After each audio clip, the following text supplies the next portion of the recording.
വളച്ചിട്ടില്ലാതെ പറയാം, പൈങ്ങോട്ടൂർ എന്നല്ല കേരളത്തിലെ ഒരു കത്തോലിക്ക വിദ്യാഭ്യാസ സ്ഥാപനത്തിലും നിസ്കരിക്കാൻ മുറിയോ നിയമാനുസൃതമല്ലാത്ത സമയമോ അനുവദിക്കില്ല. പള്ളിയും പള്ളിക്കൂടൊന്നും വഖഫ് ബോർഡിന്റെ വകയില്ലെന്ന് നിസ്കാരത്തിന്റെ പേരിൽ സ്വന്തം സമുദായത്തെ തന്നെ അവഹേളിക്കാൻ ശ്രമിക്കുന്ന കുട്ടികൾക്കും അവരുടെ മാതാപിതാക്കൾക്കും വിവരമുള്ളവർ പറഞ്ഞു കൊടുക്കണം. കോതമംഗലം രൂപതയിലുള്ള Paingottoor saint Joseph higher secondary സ്കൂളിലാണ് നിസ്കാരത്തിന്റെ പേരിൽ അസ്വസ്ഥത പടർത്തുന്നത്.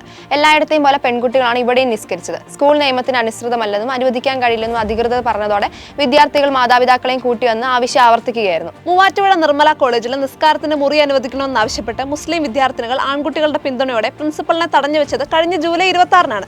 നിസ്കരിക്കാൻ മുറി അനുവദിക്കുന്ന പ്രശ്നമേ ഇല്ലെന്ന് നിർമ്മല കോളേജിന്റെ മാനേജ്മെന്റ് പറഞ്ഞതുപോലെ സെന്റ് ജോസഫ് ഹയർ സെക്കൻഡറി സ്കൂളിന്റെ മാനേജ്മെന്റും കർശന നിലപാടെടുത്തു. കേരള വിദ്യാഭ്യാസ ചട്ടപ്രകാരം എല്ലാ സ്കൂളുകളിലുള്ള പോലെ ഈ സ്കൂളിലും പ്രാർത്ഥനാ സമയ ക്രമീകരണമുണ്ട്. എല്ലാ വെള്ളിയാഴ്ചകളിലും അടുത്തുള്ള മോസ്കിൽ പോയി അത് നടത്താവുന്നതുമാണ്. അച്ചടക്കത്തോടെ അധ്യയനം നടത്തുകയും ജാതിമത ഭേദമില്ലാതെ എല്ലാ വിദ്യാർത്ഥികളെയും ചേർത്ത് പിടിക്കുന്ന കത്തോലിക്ക വിദ്യാഭ്യാസ സ്ഥാപനങ്ങളെ വെറുതെ വിവാദ കേന്ദ്രമാക്കരുത്. മറ്റൊരു മതത്തിന്റെ മേൽനോട്ടത്തിൽ നടക്കുന്ന വിദ്യാലയങ്ങളിൽ തങ്ങൾക്ക് അമ്പലമോ പള്ളിയോ പ്രാർത്ഥനാ സൗകര്യമോ സമയമോ അനുവദിക്കണമെന്ന് ഹിന്ദുക്കളോ ക്രിസ്ത്യാനികളോ ആവശ്യപ്പെടാത്തൊരു രാജ്യത്ത് ഇങ്ങനെ ഒരു മതത്തിൽപ്പെട്ടവർ മാത്രം പെരുമാറുന്നത് എന്തുകൊണ്ടാണ്? മതമൗലികവാദമല്ലേ ഇത്? ഇന്ത്യ ഒരു ഇസ്ലാമിക രാജ്യമല്ലെന്നും ശരിയത്തല്ല ജനാധിപത്യ മതേതര ഭരണഘടനയാണ് ഇവിടെ ഉള്ളതെന്നും ഈ കുട്ടികൾക്ക് ആരാണ് പറഞ്ഞു കൊടുക്കുക?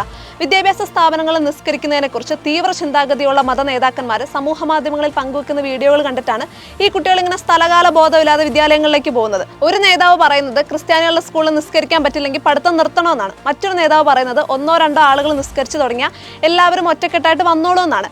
ഇതുപോലുള്ള വിവരക്കേടുകളൊക്കെ എന്തോ സ്വാതന്ത്ര്യ സമര പ്രഭാഷണമാണെന്നാണ് കുട്ടികൾ ധരിച്ചു വെച്ചിരിക്കുന്നത്. എല്ലാതരം ആളുകളുമായി ഇടപഴകി നല്ല പൗരനായി ജീവിക്കേണ്ട ഈ കാലഘട്ടത്തിലാണ് ചില വിദ്യാർത്ഥികൾ മത തീവ്രവാദം ഒളിച്ചു കടത്തുന്നത്. ഇതൊക്കെ കണ്ടില്ലെന്ന് നടിക്കുന്നതല്ല മതേതരത്വം എന്ന് ഇടത് വലത് രാഷ്ട്രീയക്കാരും മാധ്യമപ്രവർത്തകരും തിരിച്ചറിയുകയാണെങ്കിൽ കേരളത്തിന്റെ ഭാവിക്ക് നല്ലതാണ്. ഇത്തരം വകതിരിവില്ലാത്ത മതപ്രകടനങ്ങൾ തങ്ങളുടെ സമുദായത്തെ തന്നെ അന്യവത്കരിക്കുമെന്ന് അതിലുള്ളവർ തന്നെ തിരിച്ചറിയണം. നിർമ്മല കോളേജ് സംഭവത്തിൽ മാപ്പ് പറയുകയും വിദ്യാർത്ഥികളെ തിരുത്തുകയും ചെയ്ത മുസ്ലിം നേതാക്കളുടെ നിലപാട് പൊതുസമൂഹം തുറന്ന മനസ്സോടെ സ്വീകരിച്ചതാണ്. അത് സഹിഷ്ണുതയുടെ ഭാഗമാണ്. പക്ഷെ ആവർത്തിക്കപ്പെടുമ്പോഴൊക്കെ ഒറ്റപ്പെട്ട സംഭവം എന്ന് പറഞ്ഞ് തള്ളിക്കളയുന്നത് ആപത്തിന് നേരെ കണ്ണടക്കലാണ്. അത് സാധ്യമല്ല.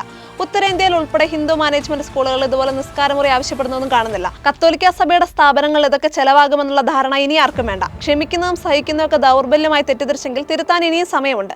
നമുക്ക് സഹകരിച്ച് മുന്നോട്ട് പോയാൽ മതി. സമ്മർദ്ദം കൊണ്ട് ആരെയും പുറത്തുമുട്ടിക്കേണ്ട.